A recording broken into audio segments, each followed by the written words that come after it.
sorry. Okay, so I was talking about alienation in three domains: the domain of religion, the domain of politics, and then the domain of labor. And I was in particular talking about alienation in the domain of politics. And as I said, Marx's analysis of alienation in the domain of politics is very dependent upon this Hegelian schema, which he presupposes and starts from. And that's a schema which distinguishes rather sharply between what Hegel calls civil society, which Hegel describes as a system of needs. That is, civil society is the area of society in which people have needs, satisfy those needs by developing their productive capacities, exchange. So it's what we would call the economy as opposed to the family. There's the system of needs, the civil society. That's a well-defined area in society. It's roughly speaking the economy. And now Hegel takes a sort of analysis that he takes over from laissez-faire theories. He thinks that if you think about the economy, you should think about it as a group of people who are construed as more or less autonomous, more or less independent, freestanding agents who are self-interested. They're maximizing their utilities, they're maximizing their self-interest in this realm. You enter into the realm of civil society or the economy, you maximize your self-interest in a way which you don't in the sphere of the family. You don't maximize your self-interest in the sphere of the family. That's not the right way to think about that, Hegel thinks. You do something else. So in the sphere of the economy, you're maximizing your self-interest, and this is a sphere, he thinks, which operates according to relatively universal abstract laws.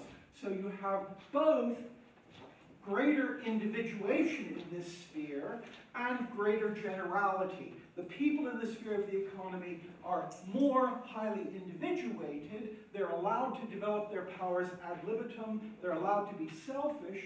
And they're also governed by universal laws, abstract laws defining how people will deal with one another. So if you have a market stall, you charge the same price to everyone. There's a kind of generality there, and this sphere operates according to laws that are to some extent then universal, impersonal, and they're self-generated. So that's what he thinks about the economy. Now, a truly laissez-faire analysis would think two things about such a sphere. It would think that this sphere could be stable. That is, it's a basic assumption that if you have a sphere that has these properties, if you have a sphere in which self-interested agents are interacting with one another according to universal laws, then that system can continue to reproduce itself. It doesn't need fixing. It's autonomous. It has a kind of stability, it has a kind of stability. I have something for you. I have something for you after the lecture. It has a kind of stability. In general, you'll also think it has some properties of efficiency. And most importantly, this is really important for Hegel, the laissez-faire person will think that this sphere is governed by something like the principle of the invisible hand. So it's a sphere of economic exchange which reproduces itself, it's stable, it's efficient, and it's a sphere in which, although each individual person is self-interested and acting in a self-interested way, the common good results, as Adam Smith says, as it were, through an invisible hand. So this is a sphere in which I pursue my interest, you pursue your interest, we both pursue these interests under certain laws, and these laws make it the case that stably, although I'm pursuing my interest and you're pursuing your interest, neither of us is pursuing the common interest. The common interest will result from this, because there'll be an efficiency of distribution of economic resources, and there'll be maximal productivity, etc. So there'll be an invisible hand here. Now, the important thing for Hegel and also for Marx are these two things. The claim that this form of economic organization is stable. If you leave it alone by itself, it will reproduce itself more or less endogenously. And second, that it actually does produce a common good, and it produces that common good through an invisible hand. That is, I don't need to intend the common good in order for the common good to result. Not only do I not need to intend the common good for the common good to result, the common good will only result if I'm selfish. The common good will result through an invisible hand precisely if we are all selfish. That's one of the thoughts that Hegel and Marx object to most. So Hegel now objects to both of the propositions on which this conception of the economy is based.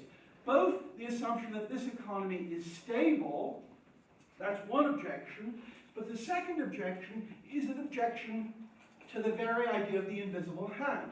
That is, he thinks there's something inherently alienating about the idea that the common good, even if it were to be the case that the common good resulted from selfish actions on the part of the people involved, there'd be something deficient about a form of economic organization that depended on an invisible hand to produce a humanly important result. That is, there's something inherently alienating about the idea that the common good does not result from the intentional action of any person or the intentional action of any group of people. It results, as he says, through an invisible hand. That is, we don't know that it results. No one puts themselves the task of pursuing the common good. It results precisely from a black hole, as it were, a black process, a black box process, and it results precisely from our being selfish.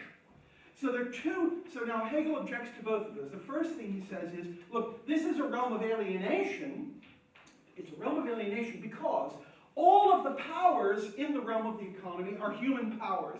There aren't any gods coming down and giving us extra powers. There aren't powers that are generated from nowhere. It's all human powers.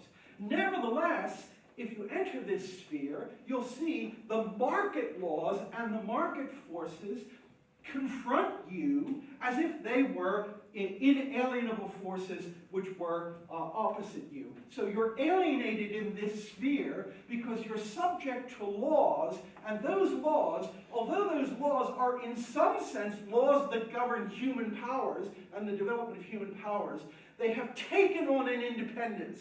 The laws of the market have taken on a kind of objectivity, and they confront us as something distinct from us. So even if they produce the common good, they don't produce the common good in the right way, because somehow it's part of a non-alienated common good that we know we're producing it. It isn't produced as a kind of necessary byproduct of our all being selfish. So the first idea is this is a form of alienation that Hegel has, is this is a form of alienation. We have market forces that are really our own powers, but they're out of our control and they confront us as something alien.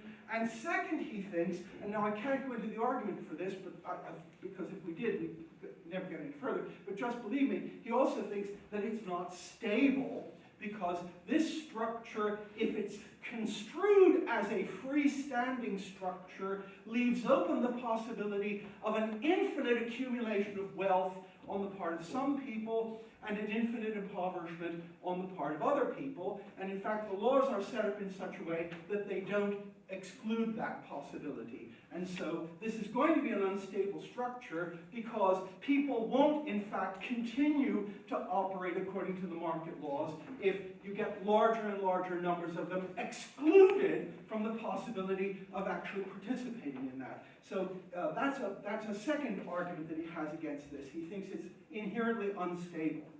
Now, Hegel's solution to the question of instability, and also his solution to the question of the alienation, is to introduce another structure, or to describe another structure which is introduced here, which is a structure he calls the state. Now, the crucial thing about the state for Hegel is that the state is a social structure which is structurally, that is ontologically and institutionally distinct from the economy. The state is not supposed to be part of the economy. It can't be part of the economy. If you think of the economy as inherently the sort of thing that's destroying itself all the time, the state is an external structure which is not dependent on any economic forces and which can and has powers. They are powers which we give it, powers to intervene in the economy from the outside.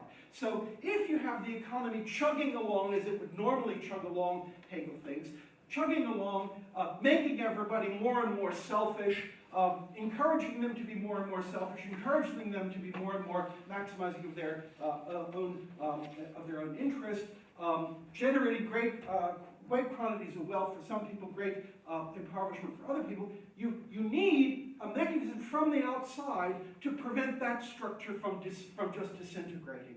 And it can do that by intervening in various ways. So it intervenes to limit profits, it can intervene in any number of ways, but it must be a separate, distinct institutional structure. So the state has two properties, well, three properties. One is, it's a locus of human powers. The state, too, doesn't get powers from nowhere. It gets powers because we have, as Hegel would say, alienated those powers to the state. The king is the king because we accept him as the king. His powers, the king as a king has only the powers we give him. He doesn't have any other powers from anywhere else. So in some sense, the state structure is nothing but human powers.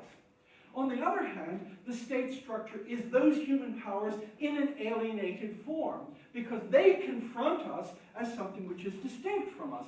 Really, there's nothing there except the king, but that's not the way it looks if you're actually confronted with this. So there's a structure there which is institutionally separate. You have the king, you have a parliament, you have various sorts of structures, you have a police, you have an army. There's a structure there. They have human powers. They're institutionally separate, however, from civil society or the economy. And they intervene. And they intervene to keep civil society from destroying itself. However, that's only one of their functions. The other of their functions is a function which is very important for Hegel, which is the function of, as he says, allowing human beings to live a universal life. That is, the state must intervene in the economy and control the economy to prevent it from destroying itself. That's very important, because if the economy destroys itself, spirit doesn't get realized because everybody's dead. So it's got to do that.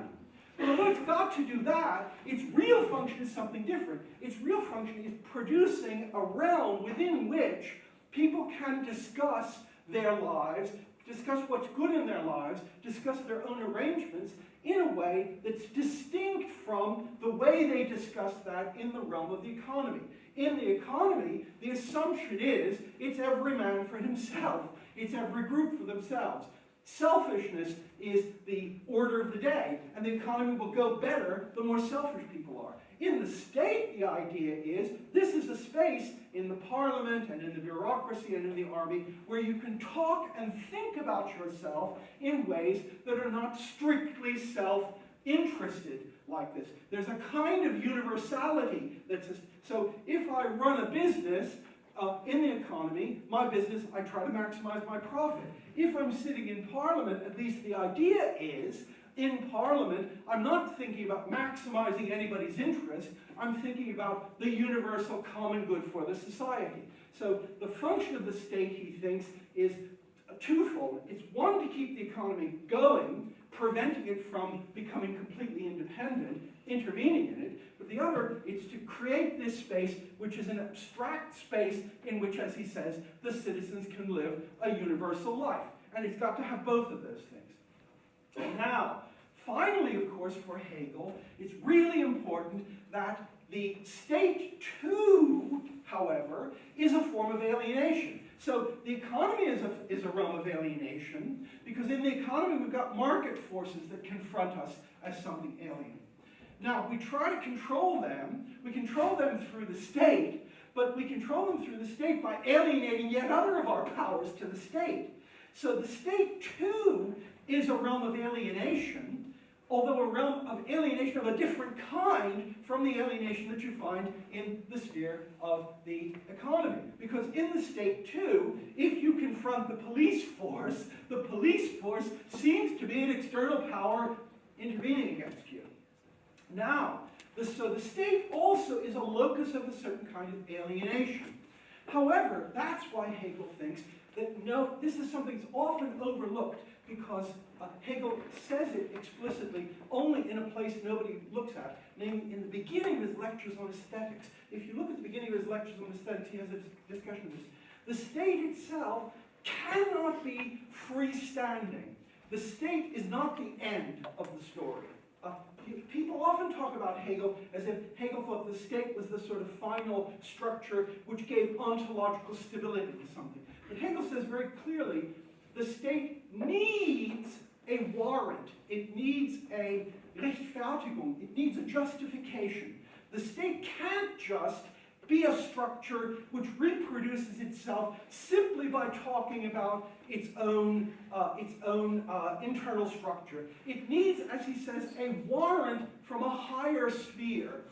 In the technical terminology Hegel uses, the state is an instance of what he calls objective spirit, and it's dependent on what he calls absolute spirit. So the state, too, he says at the beginning of the lecture on aesthetics, needs to have a justification which is given to it by something outside it.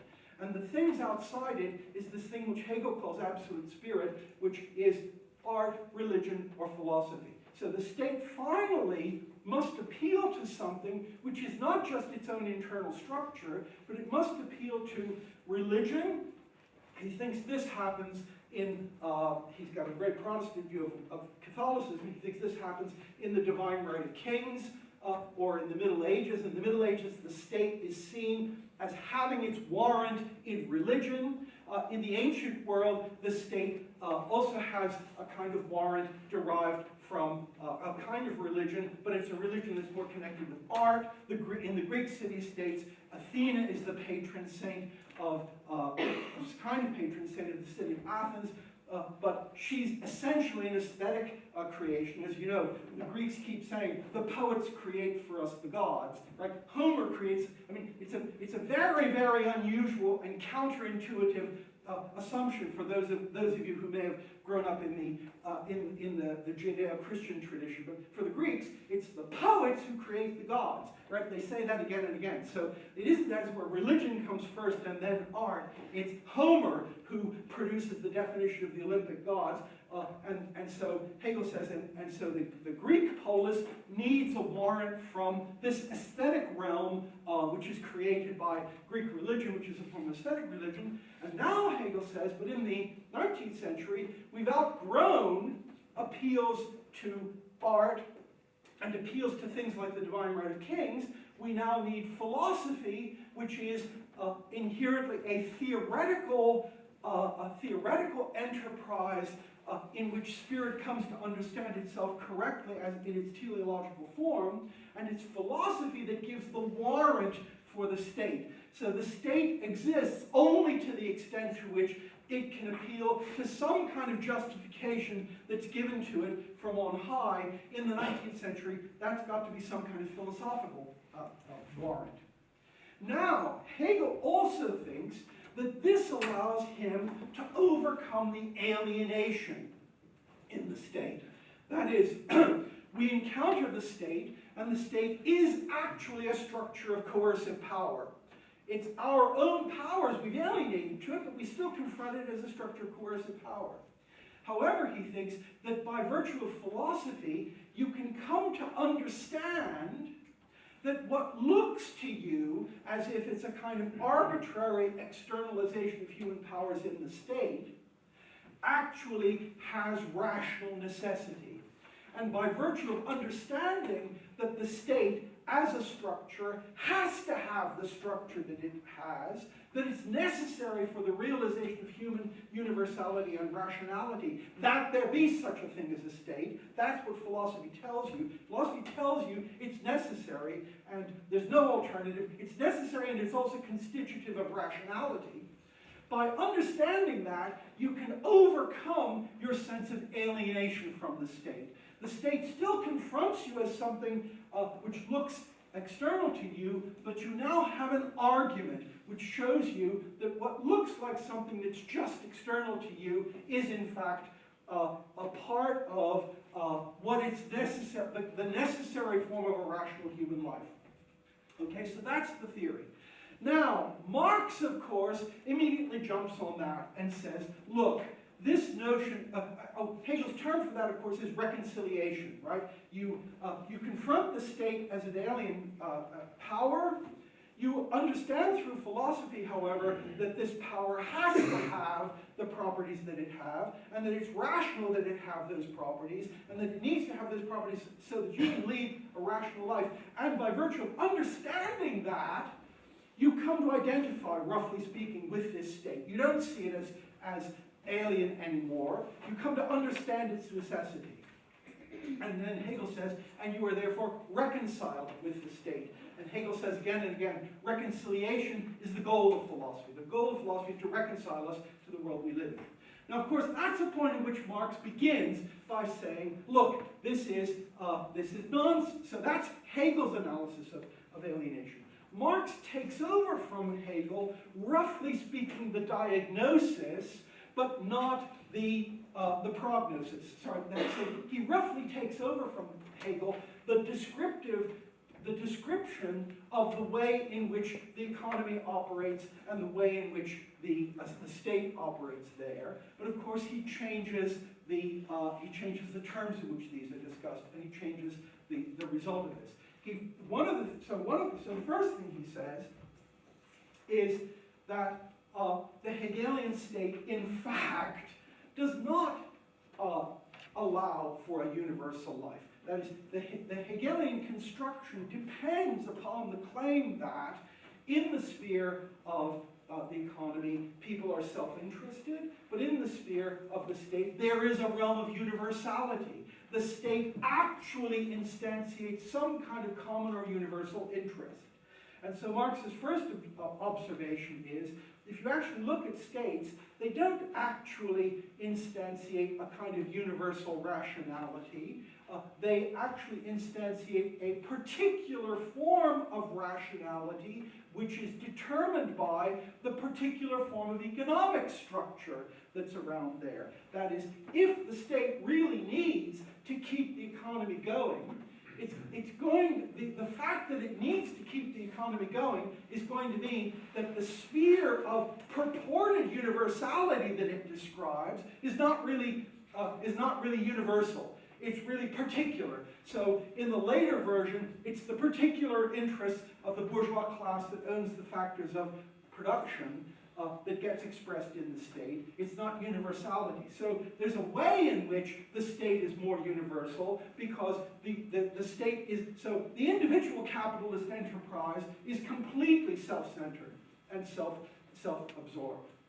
And it's true that in the state in general is not simply the sphere in which an individual capitalist enterprise is maintaining itself, but it is a sphere in which the interests of the capitalist class as a whole is allowed to come to fruition. So it is universal. Again, remember, all of this, none of these terms are dichotomous, right? Remember, it's not X or not X. These are all matters of degree. So to talk about so the distinction between universal and particular is not for Marx or Hegel a distinction between black and white or black and not white. These are questions of degree. So to talk about something being universal is to talk about it as being universal relative to something else thought as being particular, and that's a question of degree. So it's true, Marx will say, that in a 19th century capitalist state, the state will be, in some sense, a sphere which is more universal than the sphere in which the individual enterprises are all fighting for their lives and trying to maximize profit. It will be more universal than that because it will look at the general interests of the capitalist system, not the interests of this particular corporation. But although it will be more general than that, it won't be what Hegel thought, which is universal in some more absolute sense. It won't be a framework in which the interests of all the people in society are taken account of, or some kind of common interest which is not linked to the form of common interest which is imposed by the need that the society has to generate enough profit for the members of the capitalist class. So the first observation he has is that Hegel's claim about the universality of the state is not in fact true. Second, he says, look, Hegel's notion of the reappropriation of the powers of the state, his notion of overcoming alienation, is wrong. It's basically wrong because it's essentially cognitive. Basically what Hegel says is, you've got this structure of power that confronts you. Now, and Marx says, now how could you overcome this situation in which you're confronted by a structure of power that's external to you? One way you can do it is you can tell a theoretical story. You can tell me a story which tries to convince me that although it looks like an external structure, it actually isn't. So you can have a philosophical argument to the effect that, so Marx says, philosophy has always been basically the camp follower of a social formation. Philosophy has always been the running dog of whatever is the system of organization involved. It has no independent standing. And so you give an argument, so when the policeman beats me up, how do I overcome my alienation there? Do I overcome the alienation there by having an argument, by your giving me an argument to show that there has to be a police there? Or do I overcome the alienation by changing the social structure so that the policeman doesn't beat me up in that way anymore? And so Marx contrasts then the Hegelian project of getting reconciliation with the world as it is by argument, that is by philosophical analysis, and he says what that is roughly speaking, he didn't use this terminology of course, but Freud later talks about identification with the aggressor, right? That this is basically, what he says is, the Hegelian model is basically convincing you to accept a state of alienation, to change your view, rather than actually changing it. And so his alternative to that is that if you really want to overcome alienation, you don't explain to me that alienation is necessary. You don't explain to me that it's necessary. You change the social structure so that, in fact, there is no more a separate structure, which is a structure that's outside our control, to which we've alienated our powers, and so that those powers, which should actually be ours, are actually located in a structure over which we have no control. You don't explain that, you change it. That's the second thought that he has. Now, of course, that presupposes something which Hegel denies.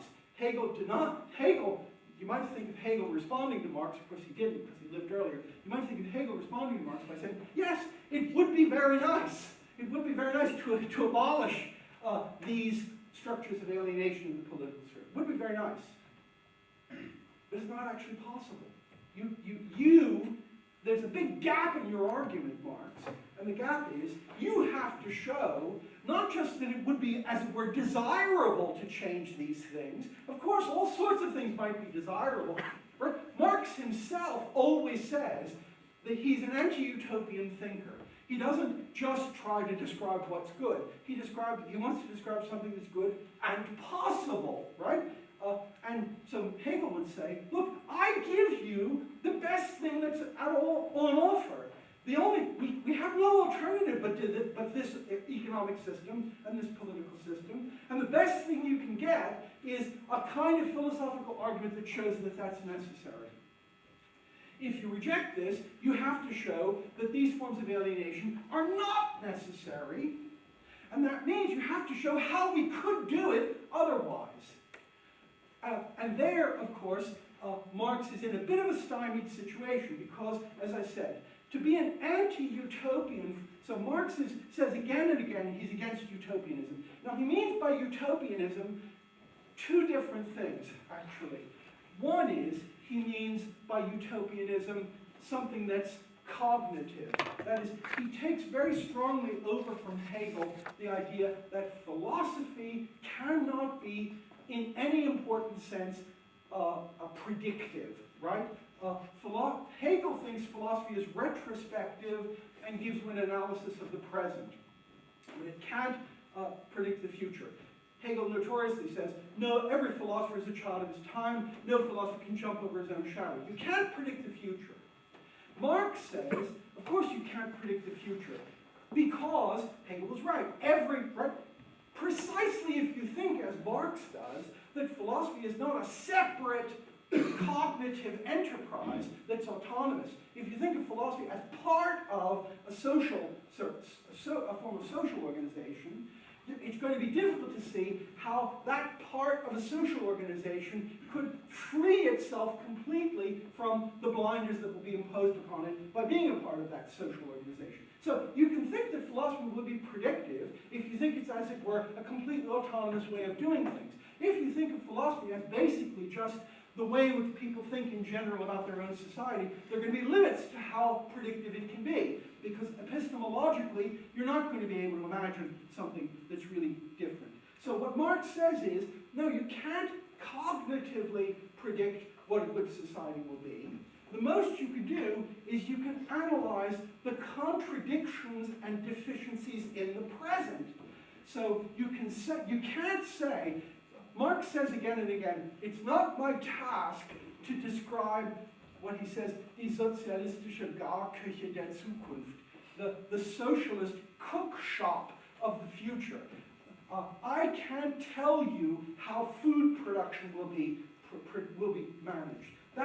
But that's not an objection, because what I can do is I can analyze the present, and I can show in the present that there are contradictions in the present, and those contradictions actually generate great evils, things that we can observe as being evils, and therefore I can tell you that getting rid of those contradictions in the present will be an advance, although I can't tell you what particular form the overcoming of those will take. So I can show to you that private ownership of the means of production is a contradiction, and it's now limiting the possibilities of human life. I can show you that. I don't need to think about the future to show you that. I can analyze the present and show you how, this is what he thinks. I can analyze the present, I can show you how private ownership of the means of production is messing us up in various ways. That's an analysis of the present. And from that, we can draw the conclusion that something else would be better. We'd be better off without it. I can't tell you what exact form that will take. So there's a cognitive component to the anti-utopianism.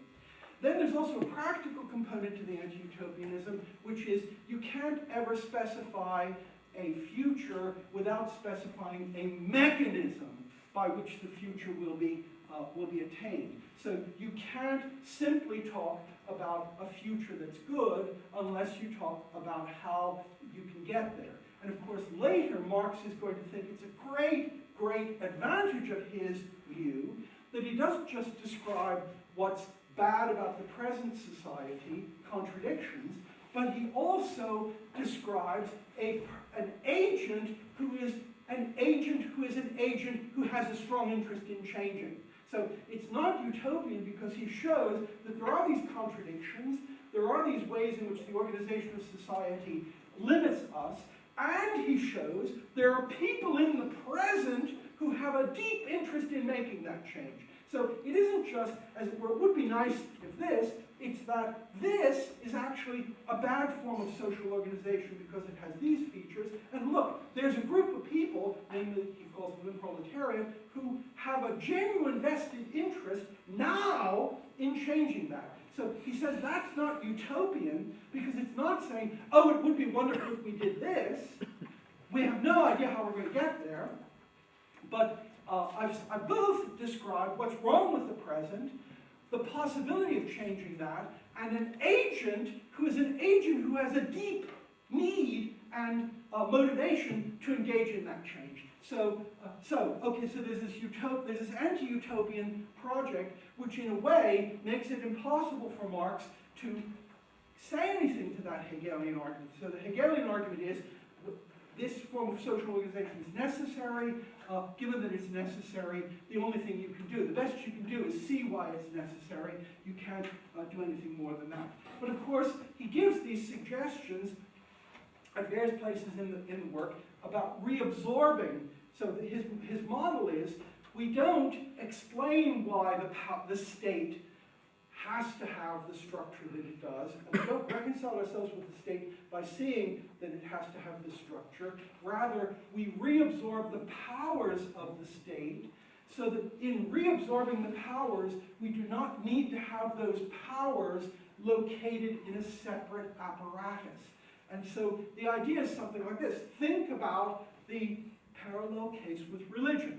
With religion, you remember, he said, the powers that we attribute to God are real human powers. We don't want to get rid of the powers, but the more we actually acquire those powers ourselves, the less we need to attribute them to this separate structure. And so the idea in general seems to be something like this. As I said, he's an anti-utopian, so he never describes it in these terms. But I'm now going to speculate, contrary to what he would have thought was possible, just to give you some idea of what might have been. But think of a steel mill. Now, my father worked in a steel mill in the United States that employed several thousand workers. It was a big, big place with an iron, with a fence around it, on a piece of land that was on a peninsula near a river. It was almost a city by itself. Now, in this steel mill was run by a central office, which was not there. It was 600 miles further west in Pittsburgh. So the decisions were made there, and the workers worked and they did various sorts of things. Now, in this steel mill, a number of things happened. Occasionally, there was production. Occasionally, there were cases of assault.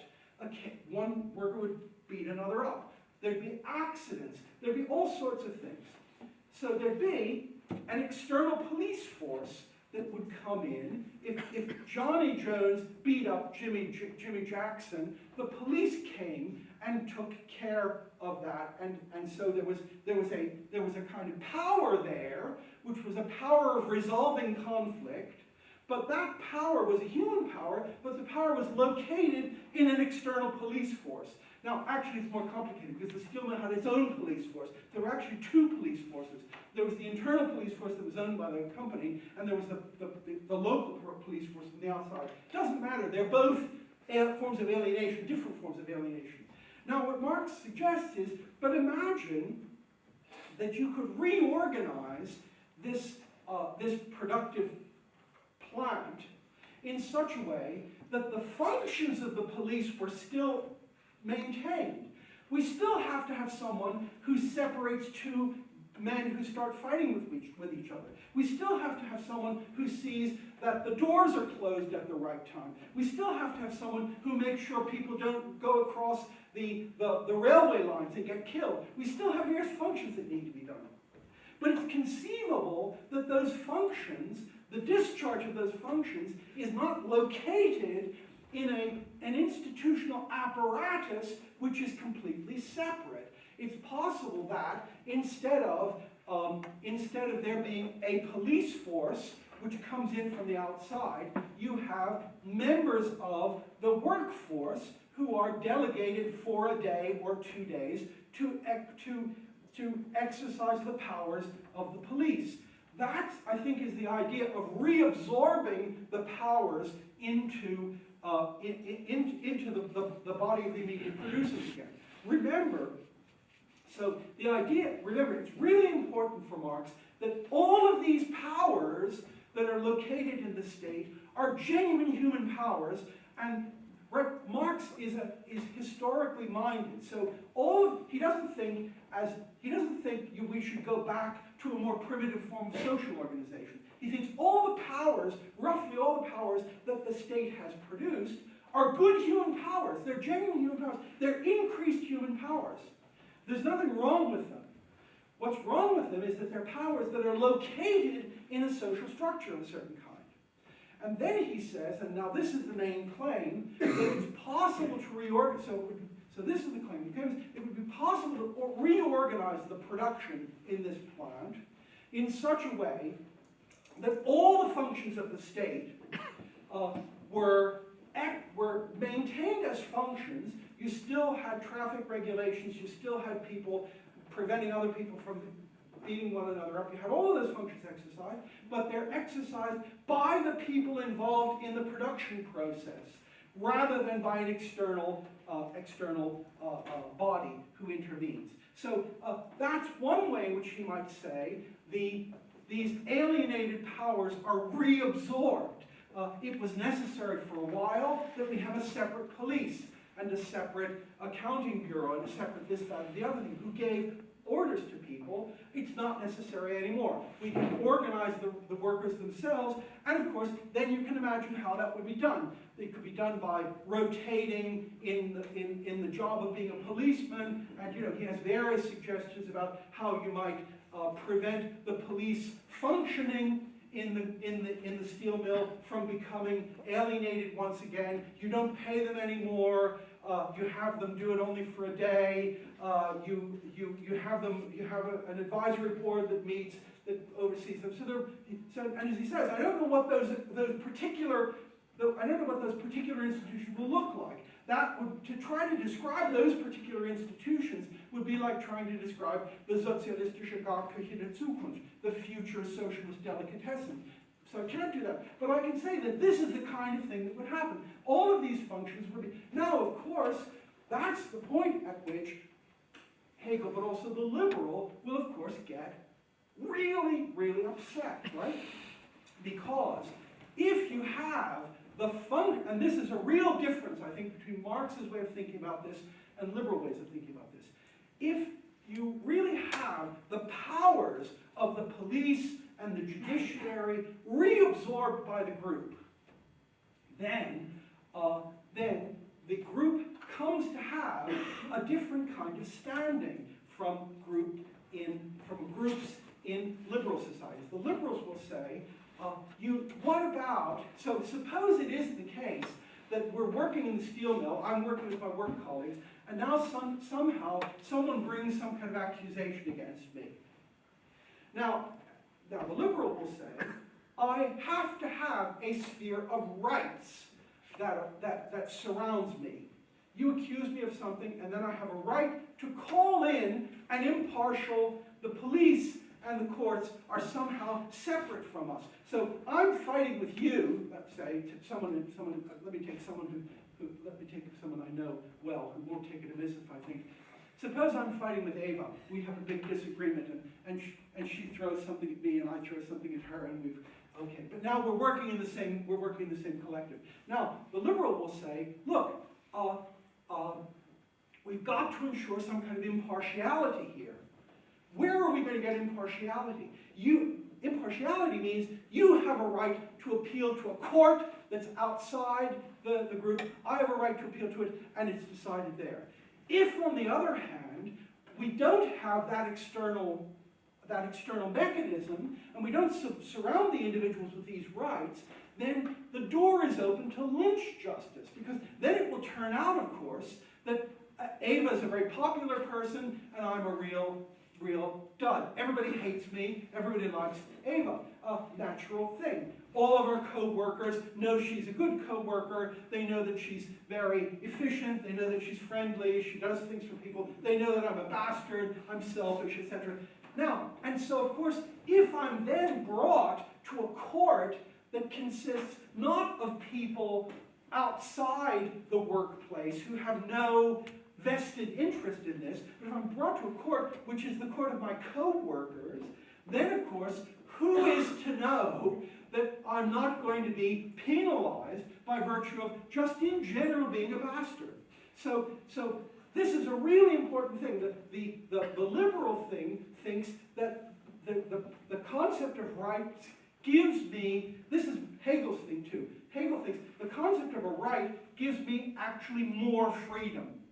Because I can stand here and I can be really nasty to all of you, and I know that the police will protect me from that. You might all hate me, but there's nothing you can do because I've got these rights and the police will somehow protect them.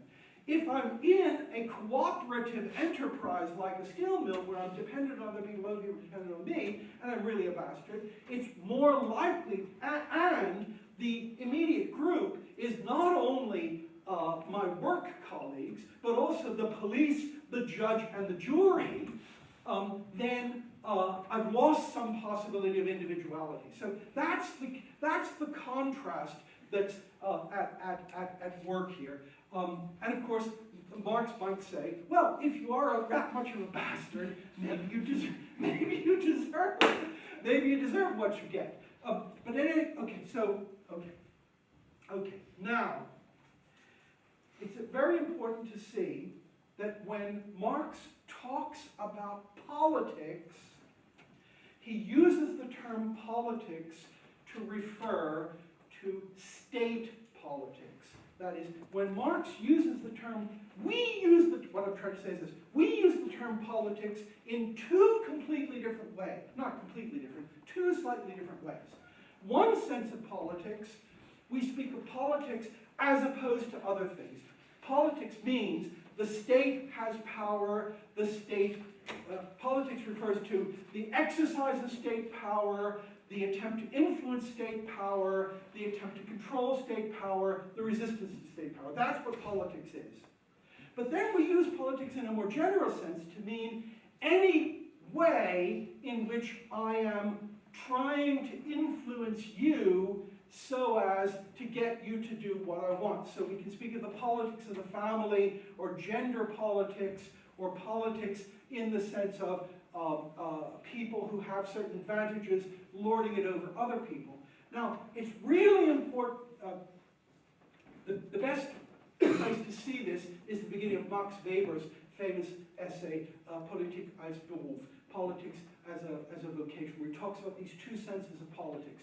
The general sense of politics in which, there's a general sense of politics in which what we're engaging in now is politics. Because you're all sitting there politely, you're looking at me, you're listening to me, you're not interrupting me, I'm exercising a certain kind of power over you, and I'm trying to control you to get you to do various sorts of things. Now, that might be benevolent, it might be less benevolent, but it's a form of politics. It's a structuration of power. That form of politics, however, is different from standing for parliament, being a judge, etc. So politics as the state apparatus in the narrow sense, and politics in this more general sense. And it's really important that Marx, when he talks about politics and the withering away of the, so he talks, you remember, about the withering away of the state and the withering away of political conceptions of various things. And when he talks about the withering away of politics, the withering away of the state, he does not mean that there will be no people trying to influence other people and distributing power in various ways. When he says the politics will wither away, what he means is the state apparatus will no longer be there. Instead of the separate police and the army and the courts, all of that will be reabsorbed by the immediate producers. Now, in the context of the immediate producers, there will be what we would call politics going on. Because the people in the steel mill, some of them will want to produce more, some of them will want to produce less, some of them will want to have more leisure time, some of them will, there'll be all sorts of decisions that have to be made, but they're not political decisions in this strong sense.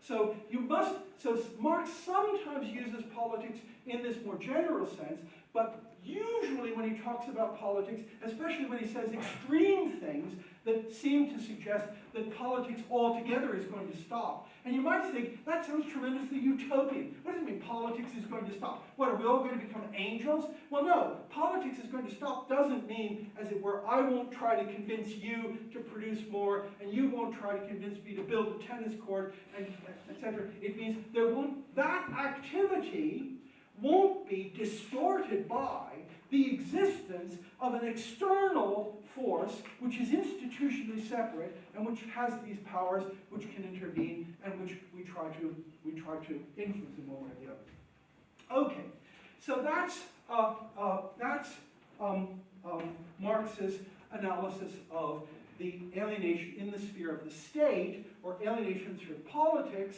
and that's to be overcome, as I said, by a rearrangement of the social and socioeconomic conditions so that that form of alienation is no longer necessary, because the powers that were associated with this alienated structure of the state are reabsorbed by the society as a whole, and therefore there's no alienated structure which confronts us as something we can't control.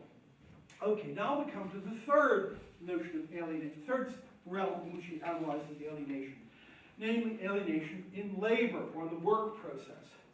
And here he says, you remember, that this form of alienation is the ground of the other forms of alienation. He doesn't actually say what he means by that, and you can speculate about that, but he says this form of alienation in work or in labor, has four aspects.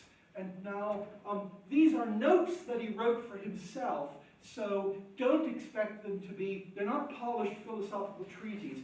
So it isn't the case that each of the four is completely analytically, sharply defined against the other. Actually, what he says is there are three, and the fourth sums up the previous three. So that you can say there are three, you can say there are four, you can say there are one, depending on how you want to count them. You can count them 1, 2, 3, 4, or you can count them 1, 2, 3 and say the fourth one sums them up, or you can say you can count them as one because the fourth one summing them up includes the others. So don't worry about the numbers. I'm just going to go through the numbers, as it were, brutally. First, he says, is there's alienation in the form of work, in that in the work process in the 19th century, the object which is produced comes to represent a power which stands over against me. The object that's produced is an externalization of my powers, and therefore, since it's an externalization of my powers, it's part of me, and ought to be recognized as part of me. But yet, as an externalization of my powers, that object is not something I can recognize as mine, because it belongs to someone else. So in primitive forms of production, in the Middle Ages, I'm a cobbler. I buy the leather, perhaps. I work on the leather. I make the shoe. I put the shoe out, and you come and buy the shoe. I own the leather. I can see myself in that. I own the shoe. I can see myself in that. Then you may buy it. In industrial production, of course, at the end of the day, the worker does not own the products. When my father went into the steel mill, he didn't, at the end of the day, come out of the steel mill carrying all the stuff he had produced. Well, he didn't actually produce anything because he worked on the railway line in the steel mill. But anyway, the worker at the end of the day produces a product which, in contrast to, say, medieval forms of production, is not something he himself owns. He produces these things that belong to the corporation. So there's a way in which his work power, his human power, is impressed on this object, and that object is not, however, him or her. That object belongs to someone else. And that object, he says, comes therefore to stand over against him as an externalization of his powers with which he cannot, however, identify himself. So that's the first form of alienation, alienation from the object. Second form of alienation is alienation from the process, from the productive process. And here again, the idea is that in simpler forms of production, for example, in medieval forms of production, the person, the cobbler, is to a very large extent in control of the conditions of work. The cobbler can start at 6 in the morning and work till 5. He can start at 7 and work till 9. He can take a break when he wants. He has control over the actual process that's involved. Now, you might say, and of course it's right, if he exercises that control in certain ways, he's going to be out of a job pretty quickly. So it isn't as if there's no external necessity there, right? But within the realm, a very wide range of external necessity, the individual producer in the Middle Ages has control over how many work breaks he takes and how he divides his time and how he controls the work process. In industrial production in the 19th century, in the beginning of the 19th century certainly, the worker does not have that control over the actual process. The worker signs up for a working day, and the actual content of the working day is not under his or her control. The people who own the factories say how many breaks can be taken, they say who's going to work on what projects, etc. So the control over the actual process of doing something is also lost. Now the third form of alienation, he says, is alienation of one worker from another. And now this is a form of alienation in which he specifies that the alienation is not only from one worker from another, but also of one capitalist from another. That is, remember that in a capitalist society for Marx, it's not just the workers who are alienated, everybody is alienated. From the fact that everybody is alienated, it doesn't matter, as he says, from the fact that everybody is alienated, it doesn't follow that everyone is equally happy in their form of alienation. So the workers are alienated, the capitalists are alienated. The capitalists might be materially a little bit better off in their alienation, but they're alienated too. And the third form of alienation is that I come to see another person, another worker, not as a collaborator, but as a potential competitor. That is, if it's the case that labor is abundant, there will be competition for the existing jobs. And therefore, I will come to see every other possible worker, not as a colleague who might work with me, but as a person who might jump in and take my job.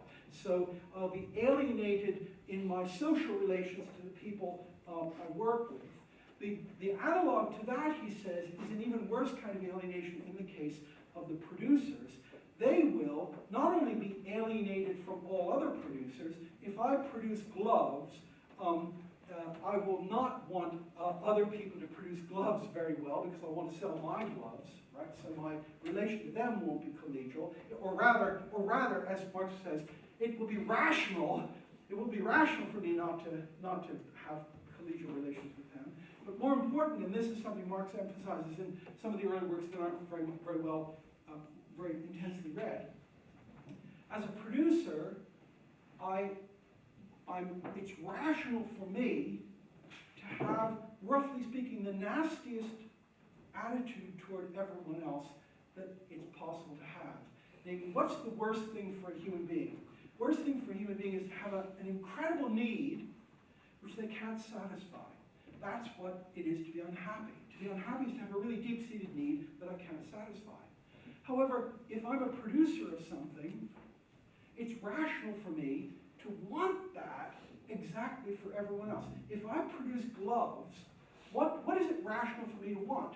If I produce gloves, it's rational for me to want everyone else in the world to be desperate to get a pair of gloves and not have the power to get the pair of gloves. So it's rational for me to want them to be in a state of maximal frustration so that they'll buy my gloves. So drug dealers, as it were, are a kind of model here. You have a market, the drug dealer has an interest in as many people being addicted as possible, the addiction being as overwhelming as possible, their need being as overwhelming as possible, and them not having a supply that they can use to satisfy themselves. Therefore, they'll be dependent on the person providing the drug or providing the gloves or whatever it is. So Marx says this is another form of the alienation of people from one another, that it's rational in a system like this for every producer, every owner of factors of production to have this attitude toward other people, to want them